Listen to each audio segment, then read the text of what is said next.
પણ અહીંયા ખાસ મારા માતાઓ બહેનો બેઠી છે ત્યારે એમ કેવું છે ઘણી દીકરીઓ એવું કે આપણે મેકઅપ કરીએ તો જ સારા લાગીએ, પણ પુરુષો બિચારા મરી જાય બિલ ભરી ભરીને. પણ એ બહેનોને એ દીકરીઓને મારે ખાસ કહેવું છે કે બેટા આપણે બે સ્ત્રી દુનિયાની સુંદર લાગતી હોય, એક એવી સ્ત્રી કે પોતાના ઘર પરિવારને પ્રેમ આપી શકે અને સામે પ્રેમ પામી શકે, એ સંતાનોની સેવા કરી શકે અને વૃદ્ધાવસ્થાએ સંતાનોની પ્રેમ એનો સંતાન એનો સ્નેહ છે એ પામી શકે. આવી સ્ત્રી છે એ સુંદર લાગતી હોય, એને મેકઅપની જરૂર ન પડે. અને બીજી એવી સ્ત્રી કે જેનું અંદરનું સત્વ છે, જેનું ચરિત્ર છે ને એ ઉજળું હોય, જેનું ચરિત્ર ઉજળું હોય ને સ્ત્રીના ચહેરા ઉપર રીતસરનો તમને દેખાય આવે. તમે જોયું હશે કે જે સત્સંગી બહેનો હશે ને એના ચહેરાના તેજ છે ને બહુ અનોખા હોય, કારણ એને તો રૂપનો ત્યાગ કરીને દીક્ષા લીધી હોય, તેમ છતાંય તેના રૂપ દેખાય આવે એનું કારણ એ છે કે એની અંદરનું બ્રહ્મચર્ય છે ને એ જીવતું હોય, એની અંદરનું સત્વ છે ને એ જીવતું હોય. દિલ ઉપર એક વખત હાથ રાખીને જજો. અને લગ્ન થતા ને તો અહીંયા લગભગ બહેનો દીકરીઓ બેઠા હશે ને એને ખબર હશે કે પહેલી વખત જ્યારે હસ્તમેળાપમાં દીકરીઓનો હાથ સોંપવામાં આવે ને ત્યારે હાથ ધ્રુજતો હોય. એનું કારણ શું જાણો છો? એનું કારણ માત્ર એક એવું છે કે આજ સુધીના 20, 22, 25 વર્ષની બાપને આંગણે થઈ 20 વર્ષની, તમારે તો 18, 20 તો માંડ થઈ છે. 18 વર્ષે ખાલી ગવર્મેન્ટ આપણને મત આપવાનો અધિકાર આપે છે, આપણને લગ્ન કરવા માટેનો અધિકાર નથી આપતા. લગ્ન એ સમયે થવા જોઈએ કે જ્યારે ખબર પડે કે મારી દીકરી ચૂંદડી પહેરીને કે સાડી પહેરીને જેમ અહીંયા ઘરની જવાબદારીઓ નિભાવી શકે છે એમ એના સસરાને ત્યાં નિભાવી શકશે, ત્યારે જ એના લગ્ન થવા જોઈએ. 18 વર્ષની થઈ ગઈ કે 19 વર્ષની થઈ ગઈ અને આપણે આપણી દીકરીઓના લગ્ન કરી નાખીએ અને પછી એ દીકરી આપણી સામું બોલી ગઈ, દીકરી સાસુના મેણા ટેણા સાંભળી ન શકી, દીકરી જેઠાણીનું કંઈ ન સાંભળી શકી, દીકરીને કેમ બોલવું કેમ નહીં. એ હું નથી માનતી કે 18 વર્ષની 19 વર્ષની ઉંમર હોય તો આપણામાં બહેનો એ પરિપક્વતા હતી, આપણી દીકરીઓની અંદર એટલી સહનશક્તિ નથી.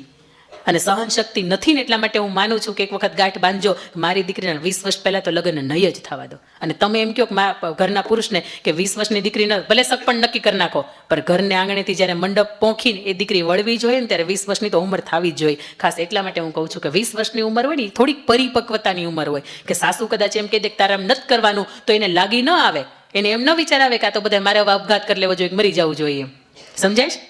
આ ઉંમર છે ને એટલા માટે મહત્વની છે. બાકી તમે 15 વર્ષની ઉંમરે લગ્ન કરી નાખો ના નથી, પણ પહેલા બિચારા જેટલા પણ આપણા યુગ પુરુષો થઈ ગયા, બાળ ગંગાધર રાવ તિલક કે જેણે બેટી દૂધમાંથી બચાવો, બેટીનો જન્મ થતો ને મારી નાખતા, સતી પ્રથા હતી, એના પછી કે પુનઃવિવાહ લગ્ન હતા, એના પછી કે બાળ વિવાહ લગ્ન હતા. આ બધા રૂઢિચુસ્ત એક સમાજના એક નિયમો હતા.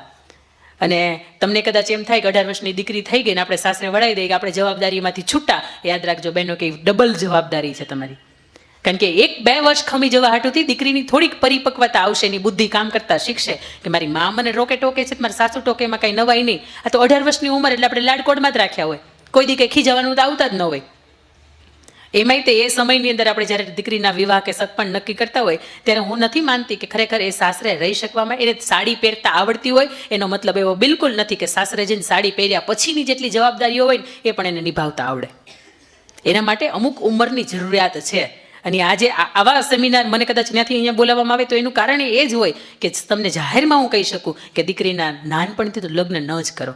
આપણા કદાચ ભલે થઈ ગયા, એ સમયે કદાચ થોડીક અણસમજ હતી કે કદાચ આપણે 2, 4, 5 ભાઈ બહેનો હતા કે સાથે મોટા ભાઈના મોટા બહેનના થતા થતા આપણે થઈ ગયા. પણ આજની બહેનો છે એને મારે ખાસ કહેવું છે કે આજના ભાઈઓ તો કદાચ અહીંયા નથી. અને તમે કદાચ ભાઈઓને એમ કહો કે દીકરીને 2 વર્ષ ખમી જાઓ તો ભાઈઓ હું નથી માનતી કે ના પાડે, અને ના પાડતા હોય એને કહેજો મારી યાર વાત કરે.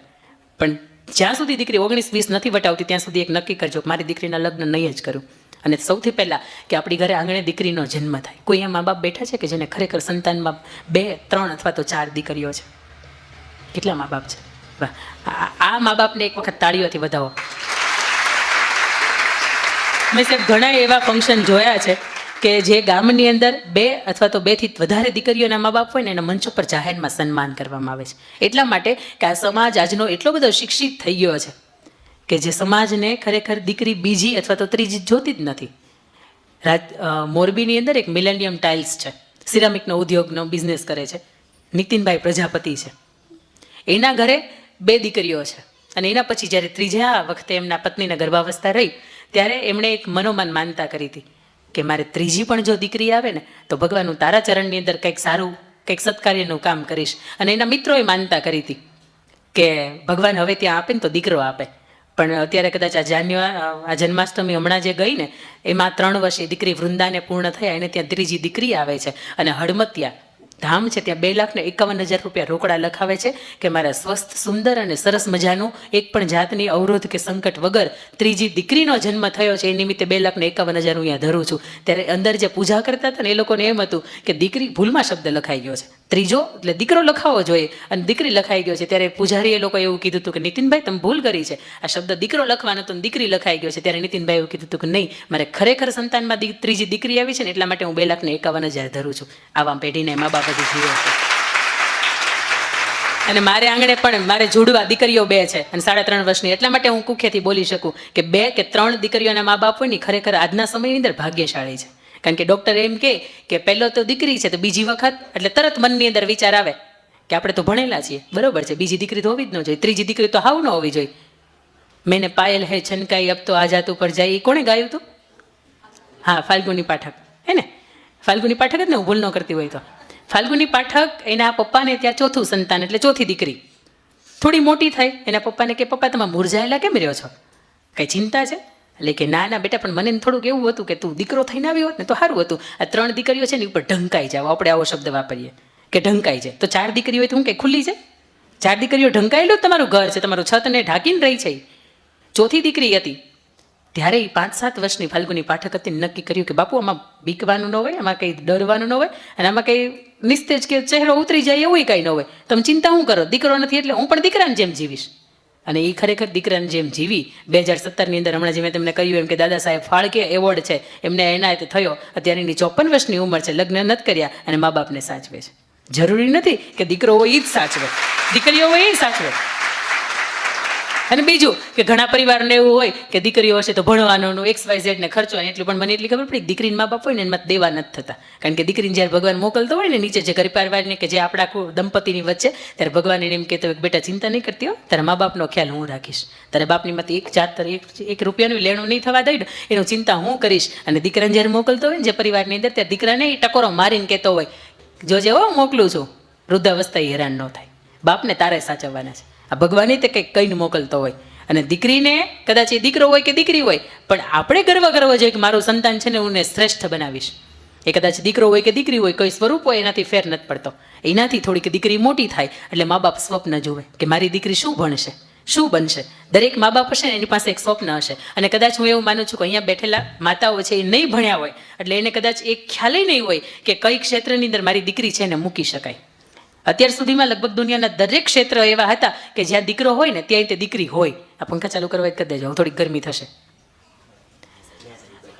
હા, જેને નજીક થતા હોય ને એ ત્યાંથી ચાલુ કરી દેજો, અગવડતા ન થાય ને કોઈને એવી રીતે. હા જો મને અહીંયા ઊભા થતી હોય, તમને બેઠા બેઠા ગરમી થાય જ તે. એટલે દરેક માતાઓ એવું વિચારતા હોય કે મારી દીકરી મોટી થઈને આ બનશે. અહીંયા કોઈ એવી માતા બેઠી છે કે જેને એવું લગતું હોય કે મારી મોટી થઈને મારી દીકરી ગવર્મેન્ટ જોબ કરશે? કોઈ એવી માતા બેઠી છે કે જે ખરેખર એના દીકરીઓ માટે એને એવું વિચાર્યું હોય કે મારી દીકરી IAS બને, IPS બને, પોલીસમાં જાય? હે વાહ વાહ. એટલા માટે કે માને એમ થાય છે કે હું નથી ભણી પણ મારી દીકરીઓ ભણે.